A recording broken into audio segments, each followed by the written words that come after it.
Start with the Walsh game. Kind of a battle down the stretch, and you guys then kind of have a third quarter and then kind of shut them down the fourth. What adjustments were made during that one to get the job done? Yeah, I thought we had really strong defensive possessions in that game. And then we just kind of decided we were going to take the ball from them in the third and fourth quarters. Also, our freshman goalie had a great game. She's actually from about 5 minutes from Walsh.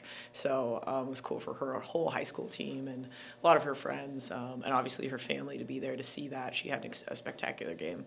I think she had 7 saves on 6 goals, however many goals they had. She had 2 more saves, but which was really exciting for her, obviously. And then, it was a huge defensive game just because we couldn't score the ball on offense. We had 32 shots and 8 goals, which is dismal. Their goalie had 18 saves, and she was the GMAC player of the week this week, which completely makes sense. But we did shoot directly into her body for the entire first half of that game, which was frustrating to watch as a coach. But we did really possess the ball for almost the entire third and fourth quarters. We had a lot of looks, and then when it was down on defense, we were able to really shut them down and come up with cause turnovers, which was pretty cool. They face guarded Minnie, so they had someone standing directly in front of her for the entire game. So I'm going to give her that excuse on why she went 1 of 7, but 1 of 7 is pretty hard too for your best player. But they did a good job of shutting her down, and it was about how our other players could step up, and we did have some success. Josie Lakowski was great. She had some assists, some goals, some cause turnovers that were big. So it was cool to see a couple of our freshmen just really step up on the road, which was cool. I think that was the first time. I don't know about the previous before me, but I think that was the first time we'd ever beaten Walsh too, and they traditionally win the GMAC, so that's kind of a big step for us. And then we fast forward to Ashland, and kind of felt like you guys could miss. I mean, 17 goals. What kind of went on in that one to kind of let you guys kind of catch fire? Yeah, so it kind of started the same way as the Walsh game, and I was a little worried we were about to have another really terrible shooting game. Minnie went 7 of 17, where most of her goals came in that second half, and we just couldn't put the ball in the back of the net in the first half, which was really frustrating.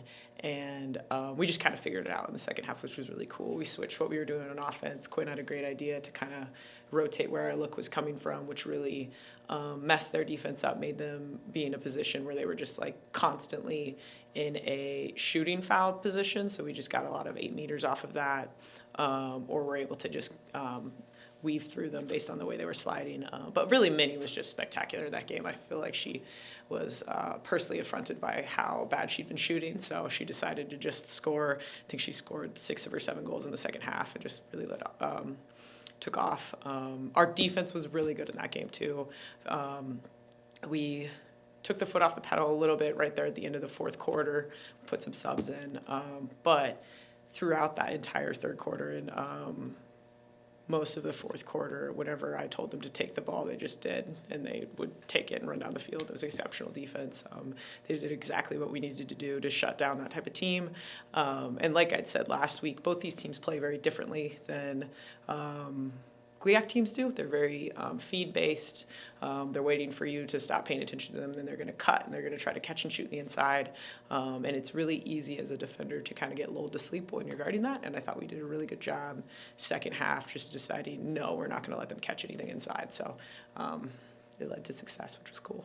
And then, Coach, is the offensive production that you're seeing, is that a product of your defensive effort? Do they kind of go hand in hand? Hey, if we play good defense on one end, offensive opportunities kind of come a little bit easier?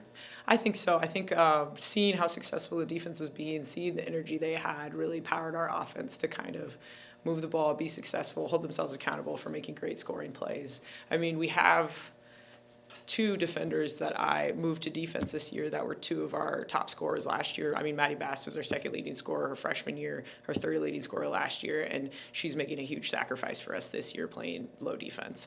Dana Carlson wasn't always that prolific of a scorer, but she played midfield right along Maddie and has been a great attacking, offensive player for 2 years, and those 2 have really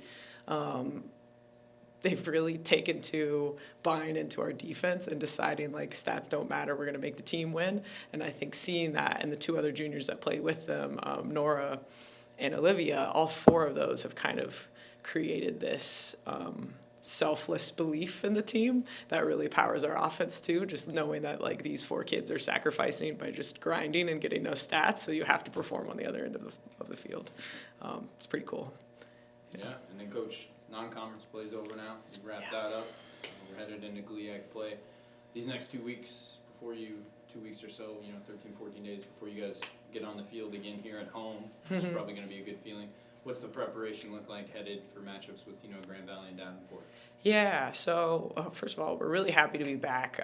The last couple games on the road, being gone since February, it's been a lot. And it's going to be nice to have 3 straight in the dome before we go on the road again. The Superior Dome is such a unique home court advantage for people to come play to, especially like we were playing in sleet down in Canton at Walsh, so it's very different to come home and play in 70-degree weather inside.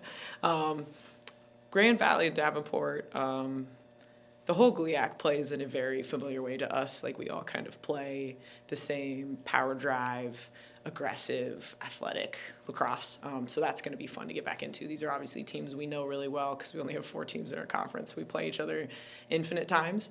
And a lot of the kids that are putting stats on the board right now in the GLIAC are the same people that have been doing it for a couple of years, so we're really used to what people are doing.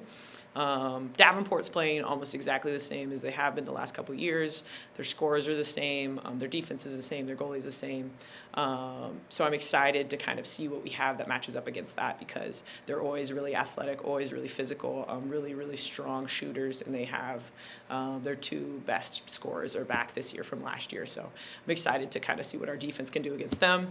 And then on Grand Valley has decided they're going to run a funky zone. So I'm excited to use this week and a half to try to figure out that zone, kind of see what we can do against that, and then maybe they'll play it against us, maybe they won't, but I think being prepared for that is going to be huge, especially because now we play all these teams 2 to 3 times, depending on who we get put against in the GLIAC tournament, so you get a couple shots to fix your game plan from game to game, but yeah, it's nice to have this week off before we have to hit GLIACs.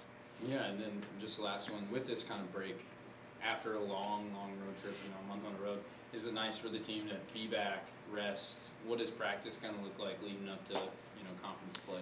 Yeah, so we took yesterday off because we got home at like 2 in the morning from Ohio, so it was good for them to have that rest day, and just this is kind of a hard part of the semester where course load's heavy, tests are happening, that sort of thing, so I know everyone's really happy they're going to be here the whole week and this weekend to try to catch up on everything that they might have missed. I know they were all really happy there was no snow day yesterday, just so they can be a little more of the student side than the athlete because we have been on the road so much, but also just this is going to be a great time to let the kids whose bodies need to rest, but also kind of challenge the people that are right on the edge of being in our rotation or a little bit out of the rotation. Let those people kind of see some action more now to help us get better and also keep bodies healthy. But we're going to use it to prep.